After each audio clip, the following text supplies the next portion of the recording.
Okay, good morning everyone and welcome to APNIC eLearning web class.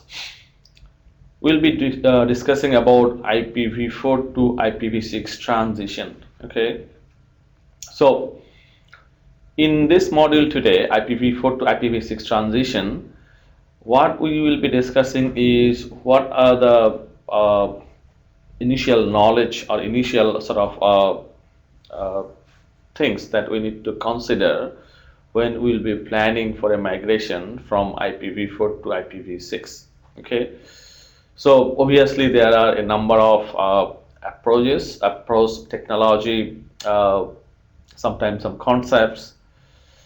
Most of them actually related to design and deployment part of it.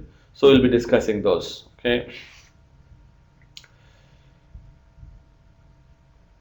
As an introduction, my name is Nurul Islam Roman. I am the senior training specialist now in APNIC. I'm in APNIC since 2006. As you can see on the slide, I have got interest on few topics. So yeah, if you have a question in those contexts, feel free to ask your question. And to ask the question, you don't need to wait till the end of the presentation. You can ask me question anytime, right? Just raise your voice by typing your question on the chat box. I'll try to keep my eye on the chat box, so when the question comes, I'll try to answer it as quick as I can. Also, toward the end of the presentation, I'll show you an URL. You can use that URL to give us some feedback. Obviously, your feedback is very important for us because this is how we will try to improve our future e-learning session. Okay, and finally, thanks to Cisco System for the help in developing some of our training content. So, as an overview, what we will be discussing next 1 hour, we'll be try to sort of give you some ideas about the transition concept. What is transition? Okay, we'll try to clarify this concept first. Then we will try to discuss about how V4 and V6 can coexist, right? And as you all know by this time, IPv4 and IPv6 are completely two different protocols. It's like two different language, English and French. Okay, so if one person only speak in English and other person only speak in French, no way they can communicate. They only can exchange garbage, but there'll not be any communication. All right. So V4 and V6 is similar, two different language. So yeah, since two different language, if one machine is running V4, other machine is running V6, how they'll communicate? It's a big challenge. All right. So those are the things we'll be discussing. Then as a solution, we will see there are a number of technology that are available during the migration time. As you can see, since after IPv6 has been available commercially, there are a number of transition technology has been standardized, has been evolved, and then some of those are sort of deprecated as well, because considering the current requirement, current scenario, those technologies are not probably viable. So that's why those has been deprecated, right? So no point of discussing all those deprecated technologies, but our approach is we will try to classify all the transition technology into certain category, right? And we will try to give you ideas on different transition technologies, right? And some design issues. Based on that, it will give you some sort of heads up to select the right or appropriate technology in your situation. So dual stack, tunneling, 624, 6RDs are all technology that were available, and still some of the technologies are available, right? And then we'll try to see some strategies on V4 to V6 transition. Okay.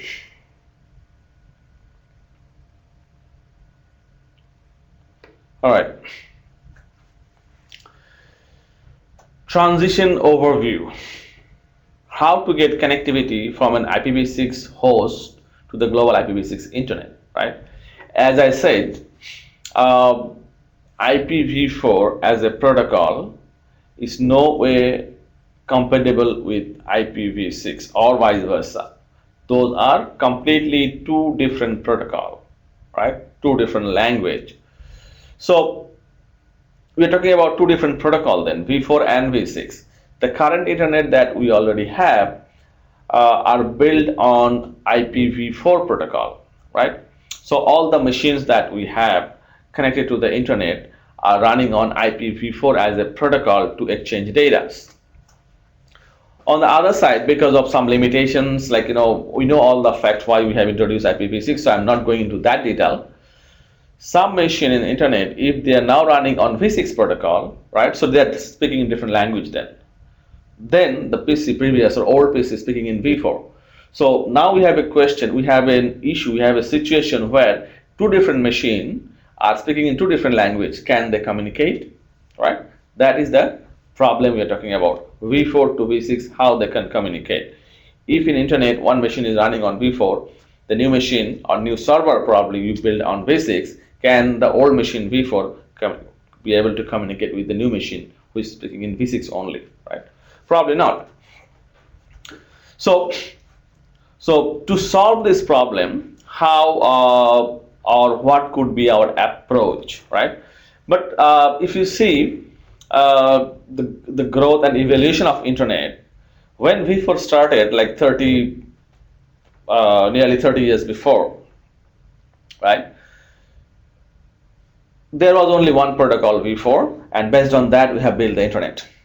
Okay, so at that time there was some other protocol parallelly, but slowly, if you see the evolution, now IP is the dominant, right? Only IP is used everywhere nowadays. So because of some limitation, now we are introducing a new protocol, IPv6. So what we are doing, we are actually building a parallel internet. The old internet is running on V4, then the new internet that we are trying to build is on V6, two different language. So we are building two different worlds, V4 and V6, right? So the PC who belongs to the previous world, like in V4, can they communicate with the PC in the new world V6? No, they cannot, right? Either, what is the solution then? Solution is either the old guy or old PC, they need to learn the new language, right? Or they need to be compatible with V6, right? Then they'll be able to communicate with the new guys. Or vice versa, the new guys need to be able to speak in V4 so that they can talk to the old guy. So this is what sort of a approach, theoretical, that you can see. But if you see the scale of the current internet, massive, very big. In the bigger scale environment, it's not very easy to convert all the machine into V6 in overnight, right? There has to be some approach. Gradually we can migrate those machines to be able to communicate in V6. All right, so eventually in future, I'm not sure, like or probably I don't know when that time will be coming in, but at one point of time, theoretically, we would like to see the internet is building or built on V6, the new protocol. So when every machine in internet are built on V6, the new protocol, then probably at one point of time we don't need any V4. But that is in future, and as I said, we can't predict when that time will be coming in, right? The reality is still V4 will be there, and we need to plan for V6 deployment. Okay. So if you see currently only V6 deployment are very, very rare. Only V6 deployment. It means machines can speak only V6. It's very, very rare, because if this is the case, then that machine will only be able to communicate with the new machine, but not the old machine, right? So the practical reality is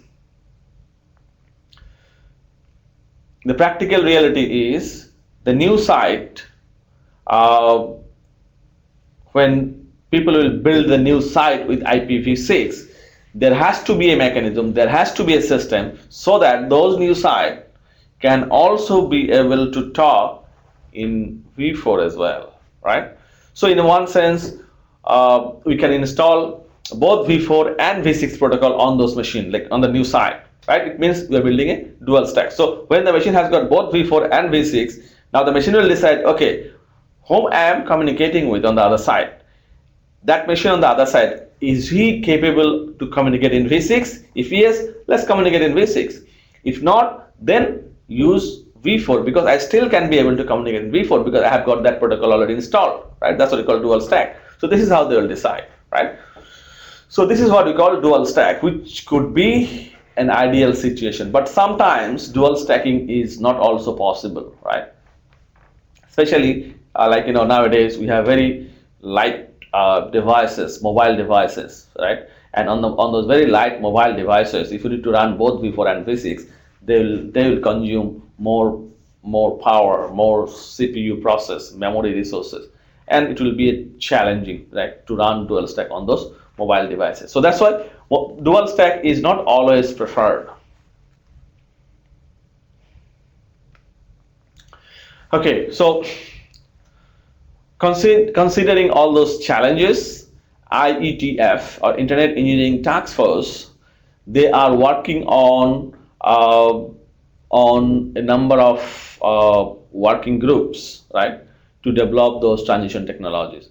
So there are 6 working groups visible in IETF, namely V6 Ops, Behave, and Softwares.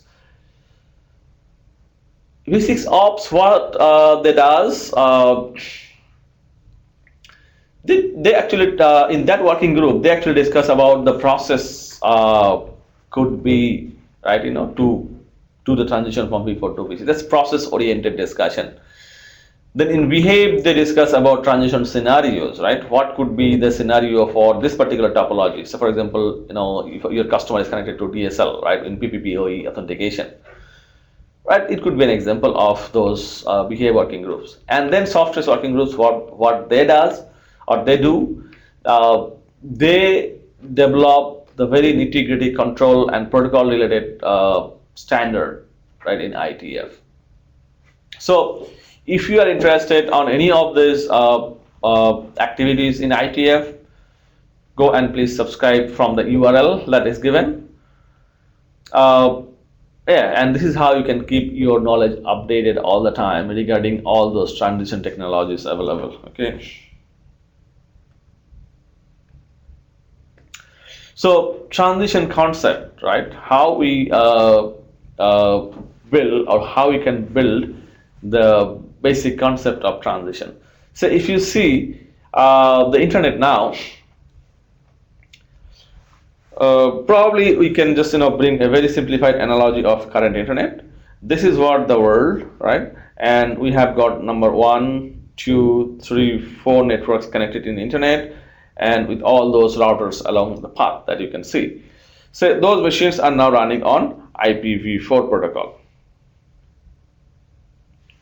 So when all those machines are running on v4 protocol, as you can see the black box or the circle on all those routers. So any machine, say machine this one, want to communicate with the other machine on the other side, they can create the packet, right? And packet can be routed along all those routers the way current IPv4 does.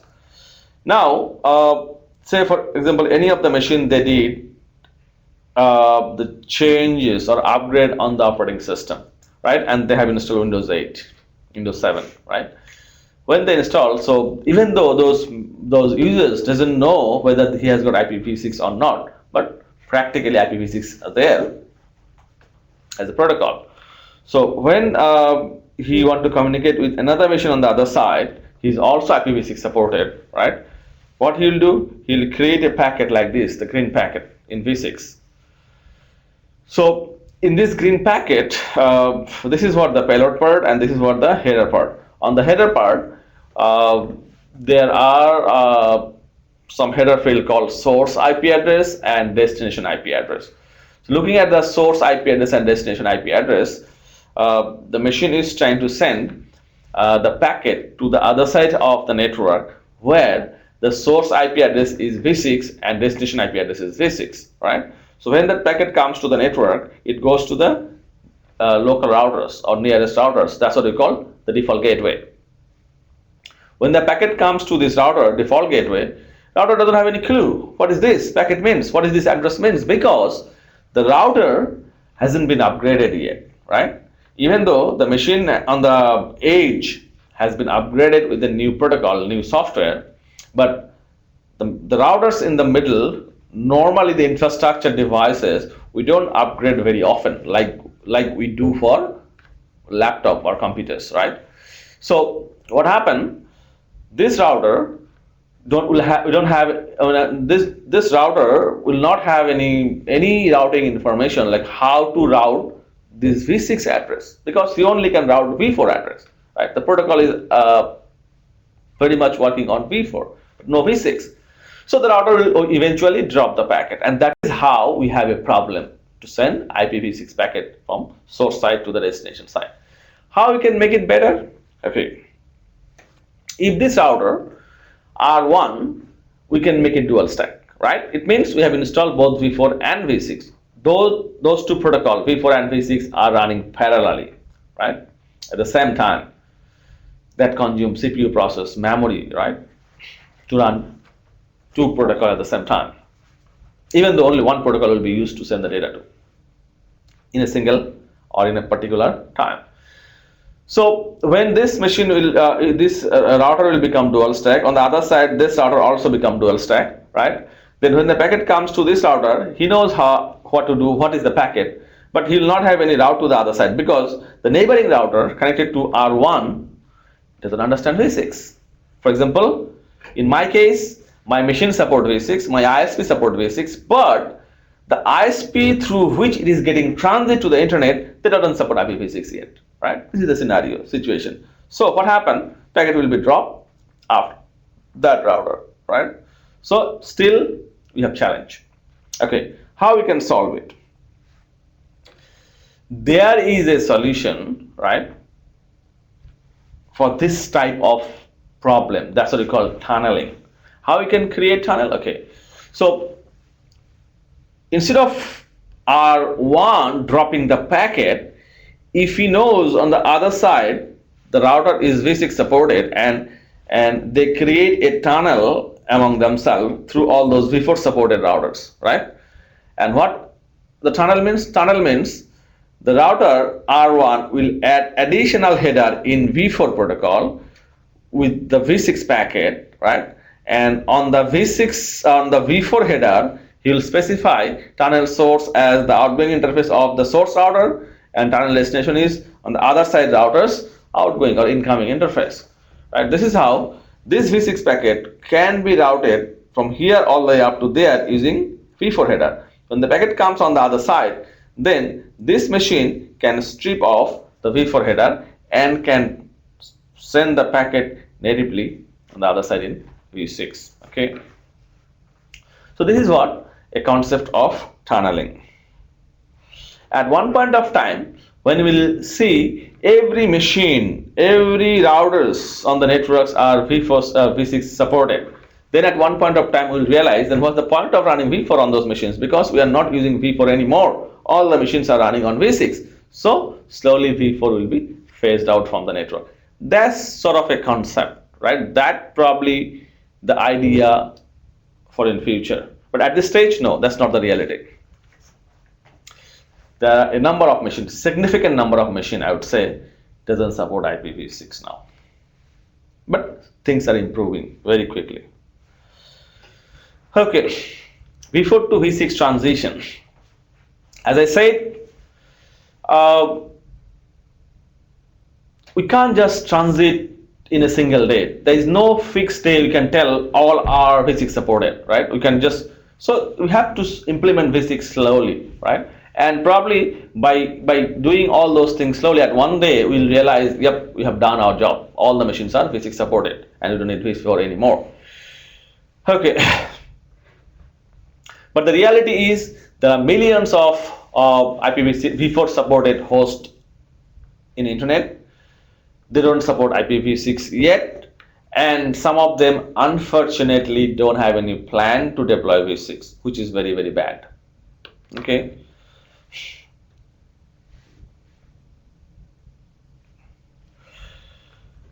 So if we see the transition or the coexistence technology that we can think of, there are a number of, sometimes like like 5-6 years before we saw 624 relay, 624 Teredo, ISATAP, so many, right? And nowadays we can see netting 646 XLAT, uh,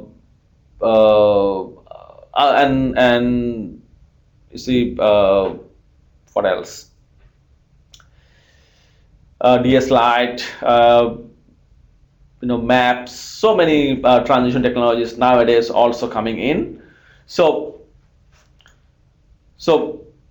yeah, so if you need to find a right suitable transition technologies, we need to sort of classify them and try to understand the upside and downside of all those available transition technologies, right? So all those transition technologies that we have can be classified into three different categories. Number one is dual stack, number two is tunneling, number three is translation. So we can classify them into three categories: dual stack, tunneling, and translation. So let's see what are those technology. Dual stack.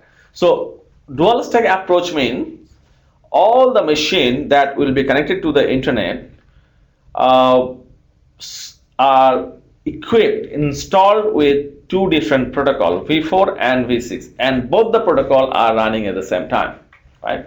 So in dual stack, both the protocol are running at the same time. Now the question comes, okay, if both the protocols are running at the same time, when the source machine need to send the data to the destination machine, which protocol they'll use? Are they going to use both? Probably not. So what they're using?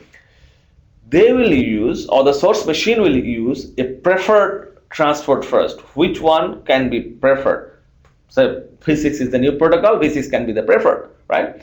And then when they try with v6 first, and then they realize, no, my transport is broken somewhere along the path, v6 doesn't work the way we discussed in the previous slide, right?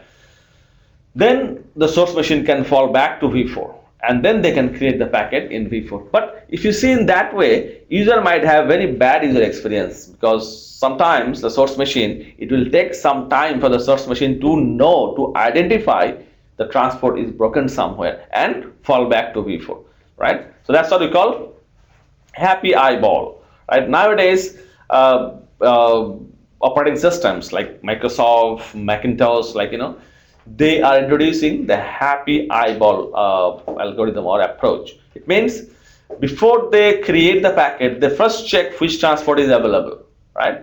And which transport is healthy, v4 or v6. They don't just blindly trust on v6 first, right? They'll check which transport is better from source to destination for that particular time. Then they'll start sending data on that particular protocol. So application level will determine which transport can be used, right? In application, like for example in browser, in FTP software, or your telnet SSID software, those application will determine which transport they can use, right? And based on that, they'll create equivalent packet frame and bits and data, right?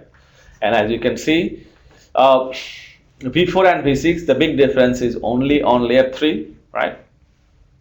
And little bit on layer 2, just their frame type, right? If v4 is used on layer 3, their frame type for Ethernet will be 0x080, and v6 is used on layer 3, then equivalent frame type is 86DD, right? So that's not our headache. Our protocol will determine that automatically. Just we need to know that, right? If we need to do some troubleshooting, right, in any time. All right. There are some challenges we have in dual stack. For example, compatible software, right? If we need to run dual stack in the protocol level, then we need to have an equivalent software, right? If we do dynamic routing, for example, OSPF, if we are using, then we need both version of OSPF, because OSPF version 2, which is a stable one in IPv4, can route only v4 protocol, and if we need to have support for v6, we need to run another protocol called OSPF version 3, and version 2 and version 3 are again two separate protocols. I mean, two different versions, right? And they are not backward forward compatible. So if we are running a dual stack machine, so for example, if in my router that support both v4 and v6, if I need to do routing, I need to run two different processes. One for v4, which is version 2 of OSPF, and another process for v6, which is version 3 of OSPF. If you are running version 3 of OSPF, don't assume that will support v4 automatically. No, you have to run v2 OSPF for that. And content provisioning, transparent availability of services, right?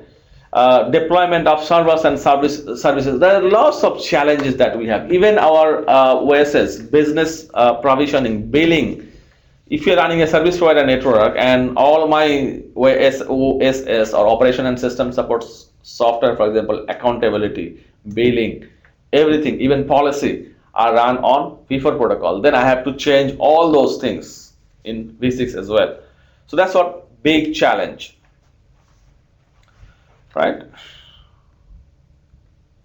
Okay, so dual stack approach and DNS. So when we are running dual stack on a machine, DNS plays a very important role to select the transport. When we are running dual stack, DNS plays a very important role in selecting the transport. How? So for example, in this diagram, if this machine would like to communicate with a website www.a.com. So as a user, I don't bother whether the website www.a.com is running on v4 or v6 protocol. I just sort of want to get the data. So when I type that URL on a browser, the browser, what it will do, it will talk to the local DNS server. The machine will talk to the local DNS server and will ask what is the address of www.a.com, obviously the IP address. Now the question comes, if the local DNS server, they are delivering a v6 address, then your machine can create a session on v6 protocol. If your local DNS server return a v4 address, then your machine will create a session with the v4 protocol, right? So DNS plays a very key role in selecting the transport. So when we are deploying dual stack, right, and if we just install dual stack on this machine, that's not the end of the story. We need to think about the data flow, how the data flow will control the transport. And in DNS server also, we need to make sure the DNS server will be able to reply those query with an equivalent v6 address. Okay. All right. So DNS plays a very important role in selecting the transport of the communication. There is a question, which DNS design is preferred for v4? Can you please clarify your question? Which DNS response? Okay, which DNS response is preferred, v4 or v6? Well, it depends on the query from the resolver. If your resolver comes with a query of quad A record, then DNS server will return quad A record. If the query comes for A record, then DNS server will return A record, right? So if I relate that language with v4 and v6, A record means address record, that is for v4, quad A record or AAAA. Quad A record stands for v6 address. Okay, so normally if v6 transport between the client machine and the local DNS server working, V6 transports are working, then the resolver from the client machine will ask for a query record from the local DNS server. When the resolver is asking for a query record, then definitely the local DNS server will try to talk to the delegated DNS for the domain to get a query address, right? Is that clear? It depends on the transport. If from between this machine and this DNS server, V6 transport is okay, in happy eyeball, V6 is good, right? Then this machine will ask for a query record from the local DNS. When he is asking for a query record from the local DNS, then obviously local DNS server will go and talk to the authorized DNS server and ask for a query address.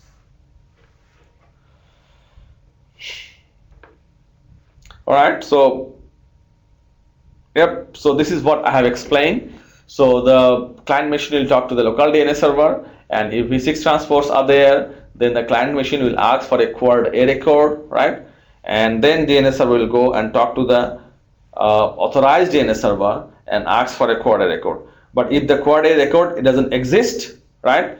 So DNS server knows, no, I'm not getting any query record. He'll go back to him and ask and will tell the client, no, we don't have any query record. Then the client will request for an A record, right? And by this time, depending on the network, you might be spending significant amount of time. Probably, I don't know, probably 5 seconds, 6 seconds, 10 seconds. Sometimes experience is very, very bad, stuck for a long period of time. Right, so what do? We just disable V6 from the client machine, and then we saw quickly working on V4, right? Those are the bad user experience anyway.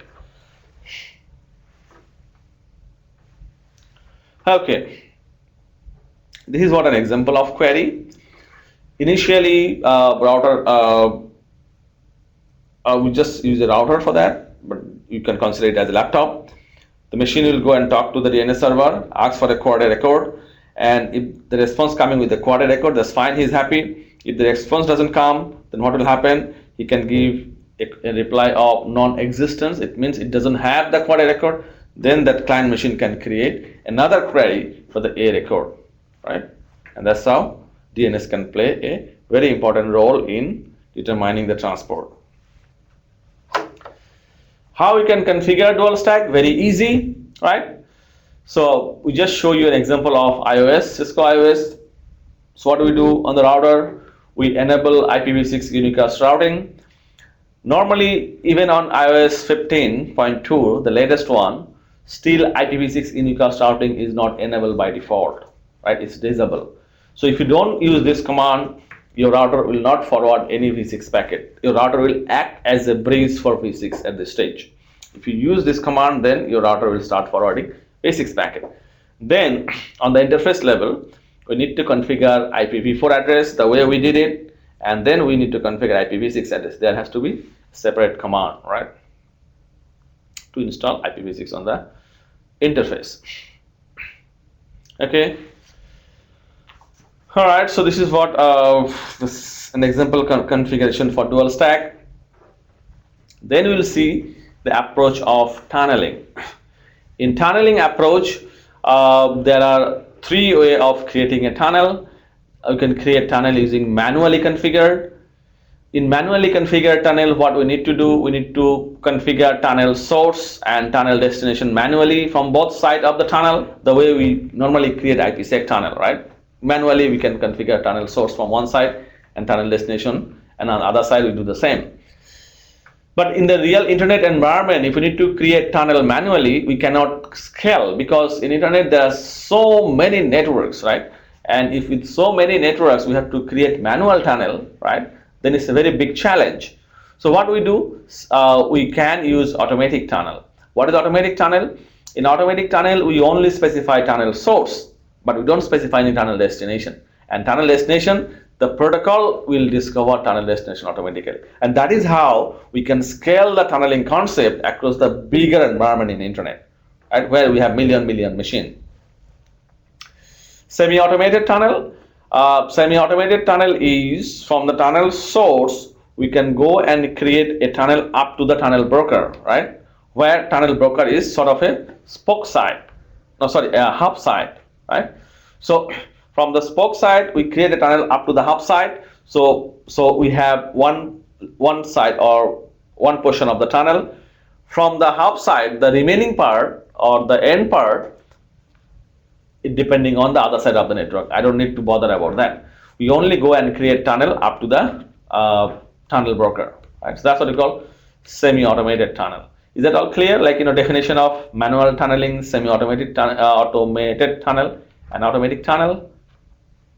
If not clear, please ask your question. I'll try to explain further. So if you see the example of manually configured tunnel, GRE type of tunnel can be an example of manually configured tunnel, or IPv6 and IPv4 protocol, encapsulation manual configured tunnel.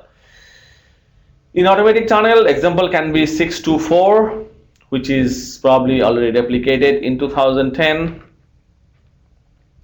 and then 6RD. 6RD is very popular now. People normally use 6RD in some part of the world as a transition technology. Okay. Tunnels of the definition of tunnel is part of the network is IPv6 enable. As I said in the previous slide or in the initial slides, I explained in which situation we can use the tunnel, right? So if I need to define it again, some part of my network doesn't support IPv6, right? And if we need to send IPv6 packet across this network where they don't support it, what do we do, right?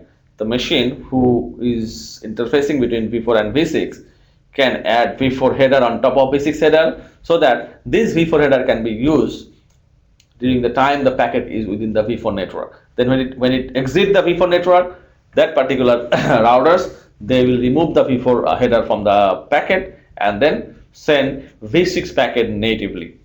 Okay, and as I said, tunnel can be configured in manually, automatic way, or semi-automatic way. I'll have an example for that. Generic concept of tunneling. So in this side we have v6 network, in this side also we have v6 network, in the middle we have v4 network, right? So what we can do, those two routers are interfacing in between two parts of v4 network. They will add v4 header along with v6 header, right? The packet will be routed along the v4 network. On the other side, this router will take out v4 header and send the packet natively to the v6 network. So that's what a concept of tunneling. So tunnel is obviously a two-step process. From the tunnel source side, we have to specify tunnel source and tunnel destination. Then in this router here, there will be an encapsulation process. What is encapsulation process? Encapsulation process is with v6 packet, this particular router will add v4 header on top. So v6 packet will be encapsulated within v4 header, right? Then it will become a v4 packet, go across the v4 network. v6 packet is still there, but that is within the payload segment, and routers along the path don't need to look into the payload, right? So when it goes to the other side of the network, right, where we need to do decapsulation, right? Decapsulation means that particular router will remove v4 header from there, and then when they remove the v4 header, right, by doing decapsulation, then the v6 packet will be coming out, right? And that v6 packet can be delivered natively on the other side.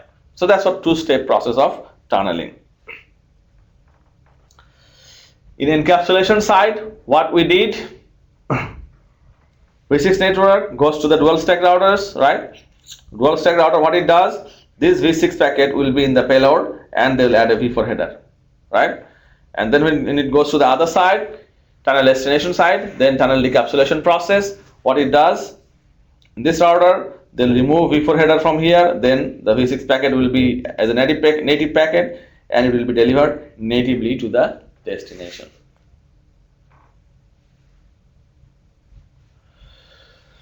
Okay, how we can configure manual tunnel?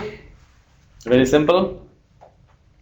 These two routers that we have, in this router we have IPv4 address 192.168.99.1, IPv6 address is this, IPv4 address on this side is this, and if you notice carefully, v4 address belongs to two different subnet, right? Because in the middle, I don't know how many routers we have.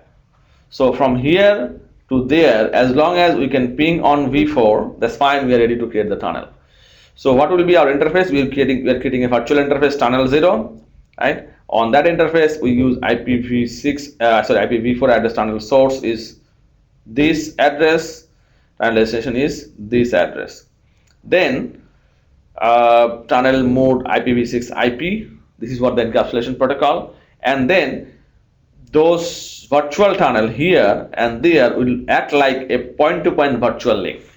Point-to-point virtual link. Since it is acting as a point-to-point virtual link, what we need to do?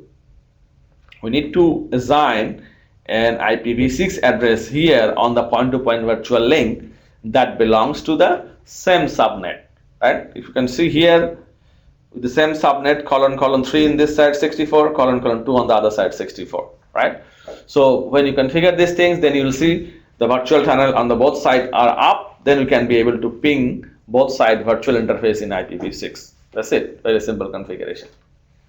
And if you can notice carefully here, the encapsulation protocol that we use is IPv6 IP on both sides. Encapsulation this side, decapsulation this side, and vice versa. Any question about the configuration?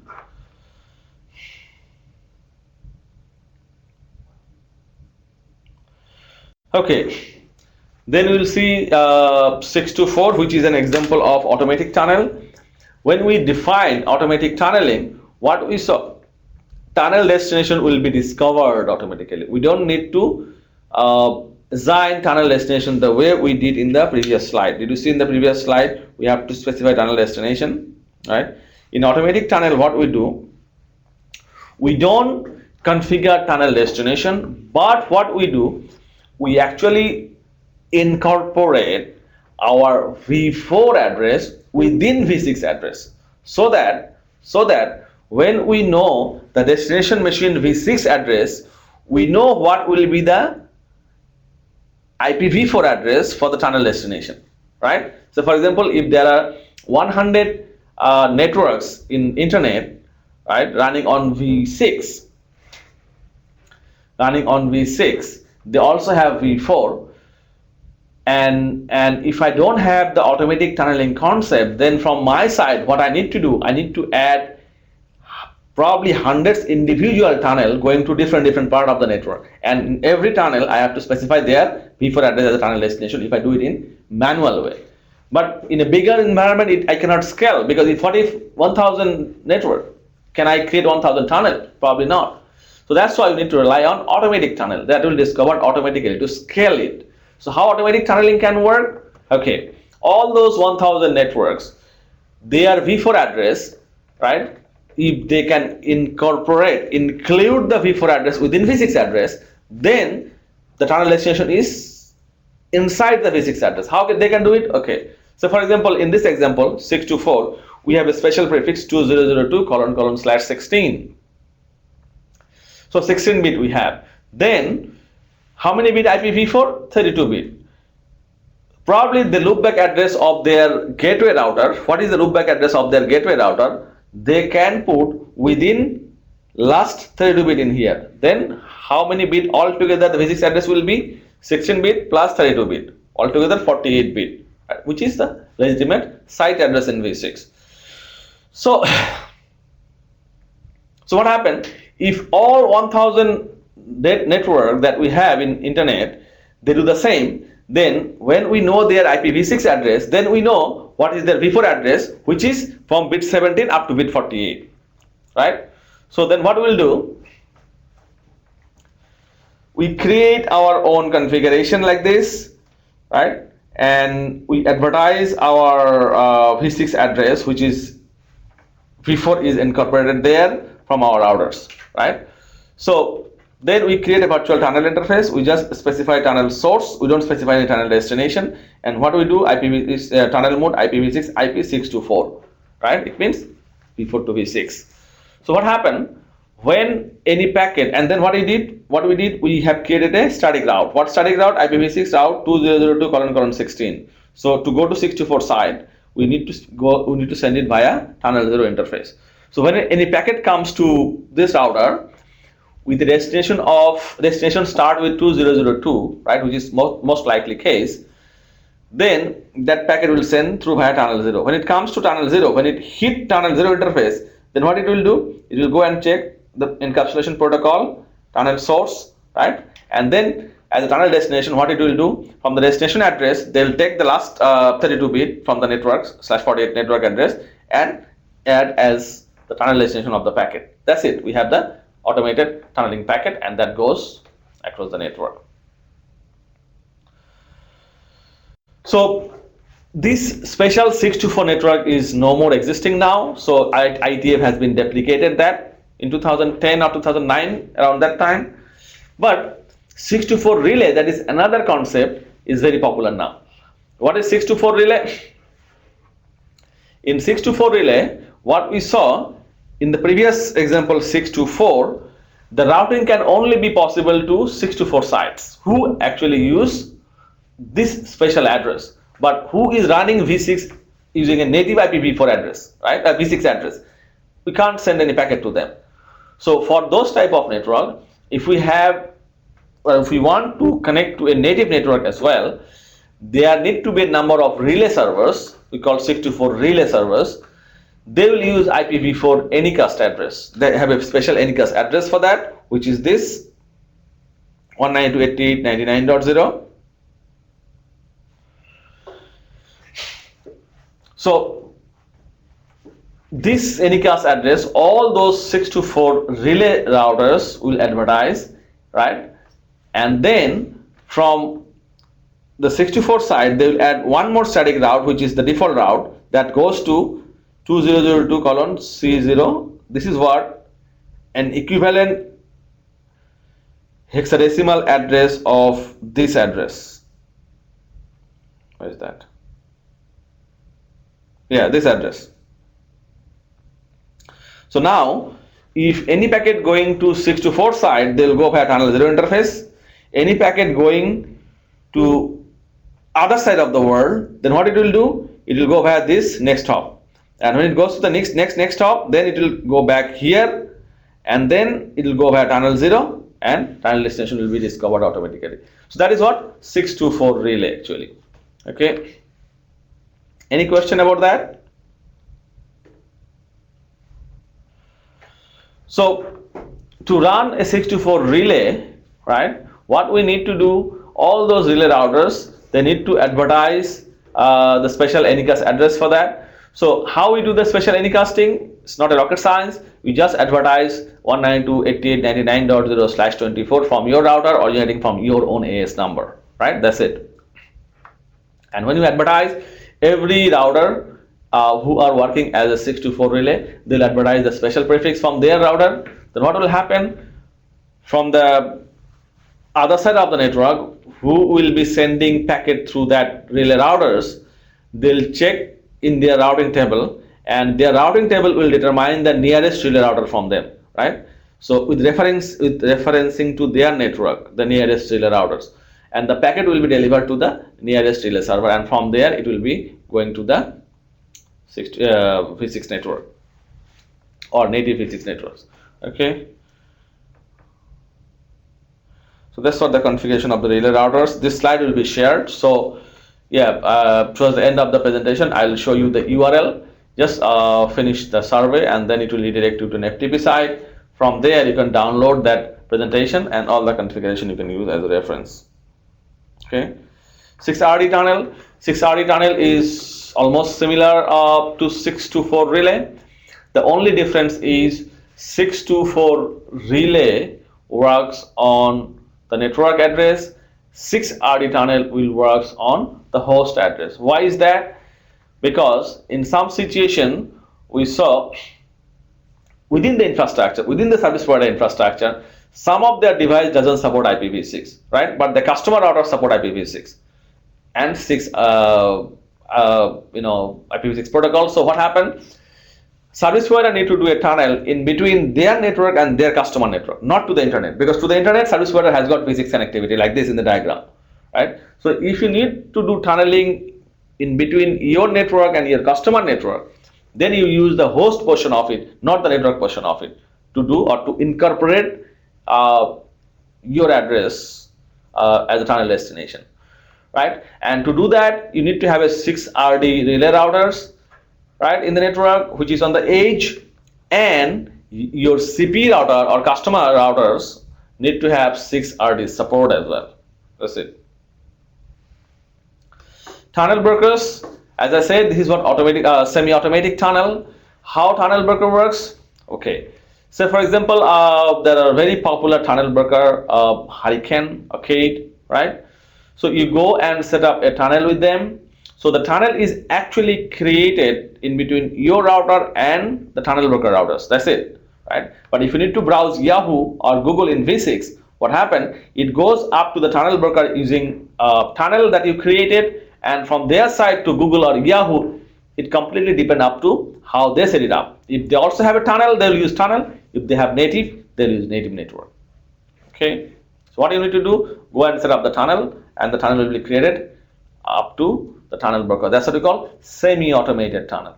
By having only one tunnel to the tunnel broker, you have got connectivity to the rest of the world, right? On the other side, whoever is connected, you can get connectivity to everyone.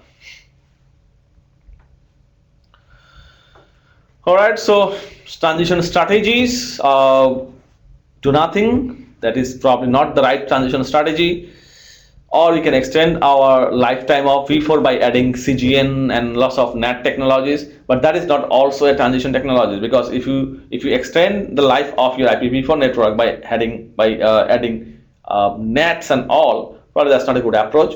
V4 and V6 coexistence, that probably will be the right approach. Make it dual stack 6RD or large scale NAT, for example NAT 624, right?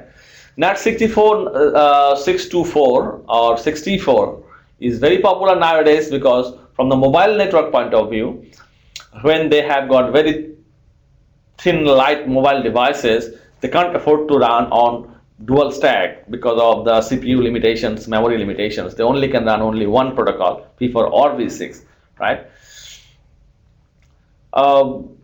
What they can do, they can use only V6 from their side, right? And when you browse internet in V4 network, that mobile device can create a packet using V6. It goes to 624 NAT gateway of the mobile service provider, right? Then he will have a DNS64 as well. By having a DNS64 communication, the DNS server will return equivalent V6 address of a V4 host, and the packet is created. Then through the NAT64 gateway, the packet can be delivered all the way up to the IPv4 server. So in mobile network, NAT64 and DNS64 is very, very popular. Some of the operators in US, they have already done it successfully, right? It could be an approach or real transmissible transition technology for the mobile network. Address family translation, that is also a possibility. So from V4 to V6, V6 to V4, vice versa, right? Yeah, but NAT 4 to 4 probably not be the right approach. So what we do in the current NAT, we are doing the translation from IPv4 to IPv4. So we call it NAT 4 to 4, public address to private address and vice versa, private address to public address. But that probably be not the right approach. Right approach could be NAT 6 to 4, from 6 protocol to 4 protocol and vice versa. Okay. All right, so we are at the end of the presentation for today. As I said, this is what the URL that you can use to give us some feedback. So when you finish the feedback, then it will redirect you to an FTP site. From there, you can download the presentation that we used today. All right. So I'll type that URL for you: www.surveymonkey.com